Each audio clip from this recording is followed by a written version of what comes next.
Hospital Porter's Pride and Dignity, Stop the New World Order. Welcome to HPANWO TV. Well, I am at a Halloween party at my daughter's house, although it's starting to calm down a little bit now. I just wanted to say to all of you that I have to apologise not for being able to do the Halloween live stream tomorrow night. I know it's by the time you watch this it'll probably be tomorrow anyway, it'll be Halloween anyway, but I was going to do a live stream that night. I can't do it now, so because of various things. And I'm at a party tonight. I'm at my daughter's house. She's got some friends around, although they've gone in another room because just to let me film for a minute. Of course, I have a costume on. You may wonder who I'm meant to be or what this costume is meant to be. Of course, well, you may guess, but it's just a coincidence. Not to worry about. Nothing to worry about. Yeah, you may not think it's very good, but I went to a lot of effort to get in the costume right. You know, the white hair with the. My daughter actually cut it. She did my face makeup as well. You may notice I got the famous beauty spot there, which David Icke does have. Now, I should point out that I also said to her, "Do you need to use the makeup to maybe put some lines on my face to make me look a bit older?" Because of course David Icke is a lot older than me, and she says, "Oh no, you look old enough already." Cheeky little cow. Anyway, I hope you're all having a lovely Halloween. Of course, it's the lockdown. In fact, shortly after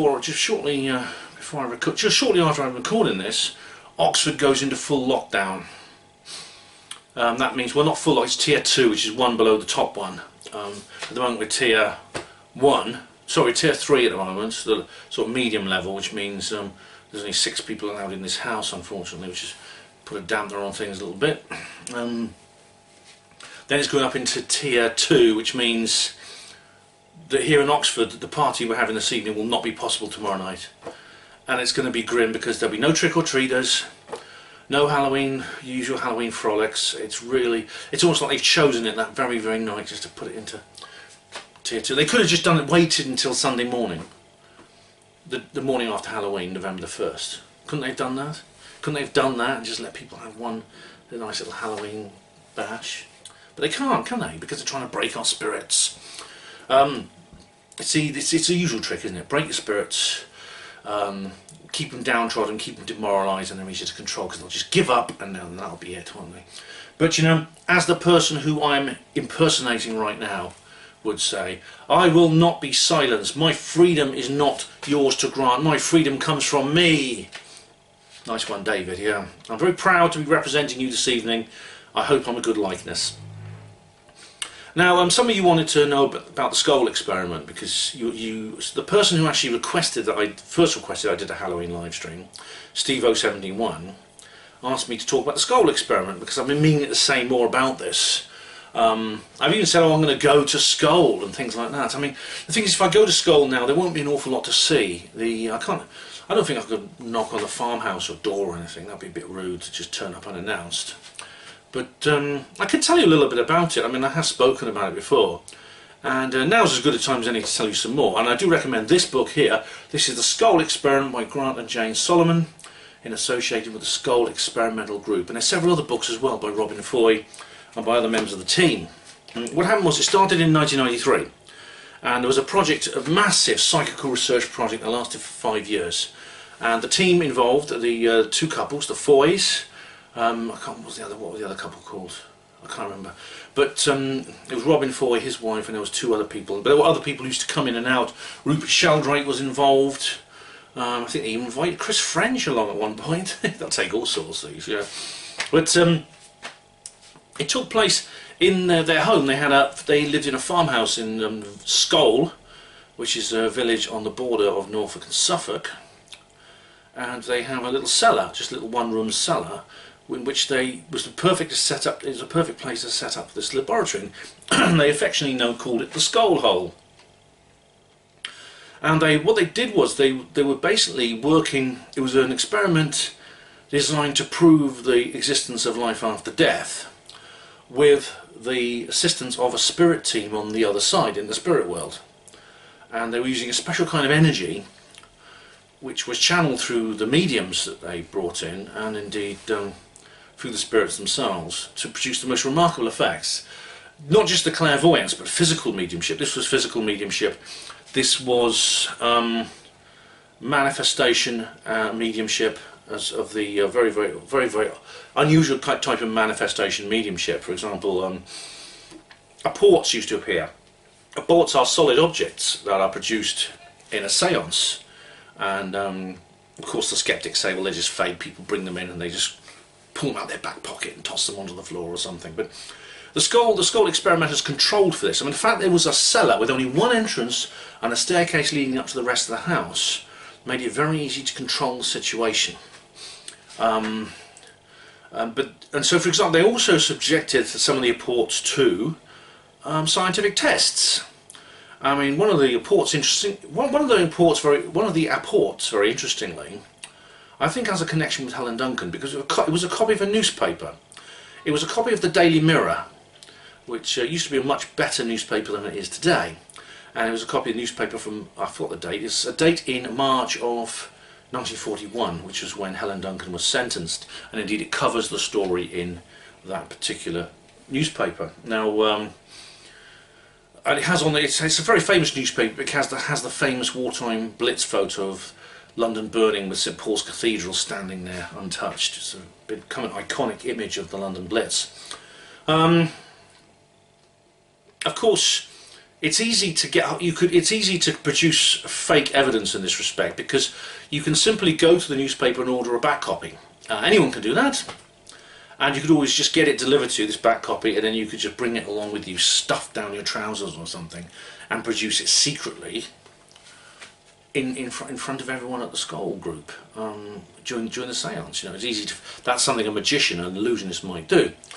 Another thing you could do is you could actually produce a genuine old copy of a newspaper, which you happen to have in your basement. You've been using it to line your boiler for years and years and years, and you decide, oh, I'll pull that out and I'll use that. I'll say, look, they've produced this newspaper. The thing is, the problem with the first example is, if you order a back copy of the Daily Mirror from March 1941, you'll get it all right, but it'll be printed on modern paper, brand new paper with modern inkjet toner or laser printer toner. And so any scientific analysis will indicate immediately that it's a modern copy. Alternatively, if you happen to have a newspaper that old stuffed inside the gap between your boiler and the wall, you could say, well, it's an original newspaper. Yes, but you'll be very obviously aged. Now, you may notice that paper, like if you've got an old book or an old magazine or something like that you've had for a few years, you may notice that it was pure white when you brought it, but now it has a slightly yellow tinge. And this is because of something called lignin, lignin is a chemical in paper. And what happens is lignin oxidizes, which means when you mix it with the air, there's a chemical reaction which produces this yellow colour, residue. So, I mean, the older a piece of paper is, the more yellow it looks. So white paper will turn yellow, and very old paper will be very, very distinctly yellow coloured.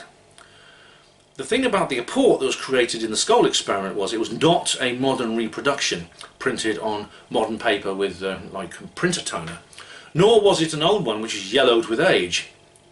It looked brand new, and it was printed with the kind of ink that would have been used in 1941. In fact, it was a special ink they used back then because of rationing. Some of the ingredients, the normal ink ingredients were rationed, so very many newspapers produced a different kind of ink, and apparently the ink they used that's on this support is that kind of ink. Faking something like that would be extraordinarily difficult, if not impossible. Another thing they did was another piece of evidence, because they did this scientifically, was I'll show you the images. Look, they actually used film. What they did was they got some film, and the film images appeared on the film, and not from a camera. Well, they did do some experiments with video cameras and things like that with cameras, but they would actually get some film, just normal film, in the pre-digital age. That's what we used, kids. You got it, and put it in a locked box. And this film, the psychic researchers used to come along, the investigators actually used to check them. This was all double-blinded. They would be, no one would know which film was which. They would put into a can separately from all the others. The investigators would sometimes bring their own film, and it would be signed and sealed and put in the box, which would then be locked, and the key would be very carefully put away somewhere. And after the experiment was done, after the séance was done, look at the images that appeared. Just give me an example. Look, you can see it better if you actually get this book. There we are. Look, see, look at these images. Oh, that's an image from some of the videotape recordings. So they actually did video feedback experiments as well as a kind of white noise thing. And look at this writing here. There's actually a signature of Thomas Edison. You know, Tesla's not friend. There we are. That's a Greek letter. Where's Edison? Because Thomas Edison got in touch with him. And see, that's the farmhouse there. That's the Scole hole. See, there's the bell jar. They were putting things under there. Some of these are images. This is a photograph of a spirit. There's that image there from the Daily. There's the Daily Mirror. See, there we are. Photographed on 28th of February 1994. Oh, Daily Mirror from 16th December 1936. Sorry, I made a mistake. It's actually from 1936, not from 1941. Don't know where I got that from. And there they are. That's actually one of the sessions I think that took place in the USA, because they travelled around a bit. They went to Italy. They went to the USA. And here's some more of these images. You see, you've got to get this book, man. It's brilliant.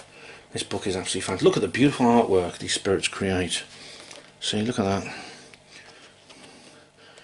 And this is that's the security box they used to secure the experiment. Thomas Alva Edison. There we are. That's his signature.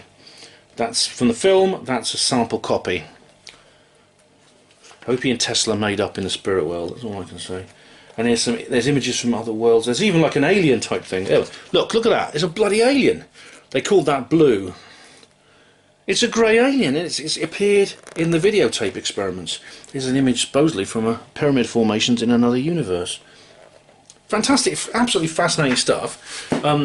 Do get the book. There's the back of it. Pause and read. There's also a video called The Afterlife Investigations, which is actually on Amazon Prime. In fact, you can get it on YouTube these days, I think. And in fact, even the Scole website links to the YouTube copy, so I don't think they mind if you just watch it on YouTube and download it from there. Fascinating material, and the perfect subject to talk about on Halloween. Absolutely perfect. Yeah, Halloween. I mean, it's a special time of year, and I mean, I'll tell you what, the pandemic lockdown is not going to stop us enjoying it. Tomorrow I will do something tomorrow. Well, I'm actually appearing on the Mindset podcast at 3 AM, which is not in a few hours' time. I've got to get home and get to bed actually, so I get myself up for that. I'll probably have time to upload this before then actually. I was just thinking that if you go to the description box, you'll find a link to another video I did about Halloween from 2016, where it's an audio book, an audio recording of my short story called Ouija, as in Ouija board. And indeed, if you go to Ben's bookcase, you'll find the text version of that. It's a short story. Well, I say short, it'll probably take you about an hour to read, but it's a story about the supernatural and Ouija boards and things like that, and spirits and all kinds of ectoplasm, and skeptics as well, a few skeptics. So it's the kind of thing you'll like. So that's what you could do as well. If you fancy doing something tomorrow and you don't know what to do and there's no party you can go to, read Ouija or something, or watch the video you can find in the description box, in which I not only do I, if you listen to that, not only do you get an audio version of the story, which you probably listen to in about half an hour, less time than it takes to read it, but also I give you a little bit of background to exactly where the story Ouija came from, where I got the idea from, because it was an amazing thing. It was one of these things that happens to writers sometimes. The idea came to me, and I wrote the story within a week. It came into my head and I wrote the story within a bloody week. Incredible, isn't it? Absolutely incredible. And if you go to the text version, you won't get that, so I advise going to the video and watching the video. I do advise that. So, well, what's happening next? Well, the election's coming up, of course. Next week is election week. This is the moment we've all been waiting for. This is where the forces of good and evil collide in the battle of Middle-earth. And will the ring be destroyed in Mount Doom? Or will the Lord Sauron take over the world? And believe it or not, I'm only half joking, because that story, Lord of the Rings by J.R.R. Tolkien, he understood a lot of these spiritual forces that are at work and we see manifesting in the political world today. And so, yeah, I'm going to do my live stream. I'll probably have time to upload another video actually, because I did record one. between now and then, but I'm going to do that live stream on Tuesday night, election night, so please keep an eye on this channel for that. I'm going to do everything I can to make it work, because, well, you know, I'll get used to the OBS thing, you know, I can deal with that. I managed it the other night with James Randy, I'll manage it with election live stream. But in the meantime, whatever you're doing for Halloween, I hope things don't go bump in the night, but if they do, just remember, have a camera handy so you can record it as evidence. And for whatever else you're doing tomorrow night, for Halloween night. As I said, I'm having the party. We're having the party the night before here in Oxford, because tomorrow night, actual Halloween night, is going to be a damn squib, thanks to the bloody government and their lockdown and their tyranny.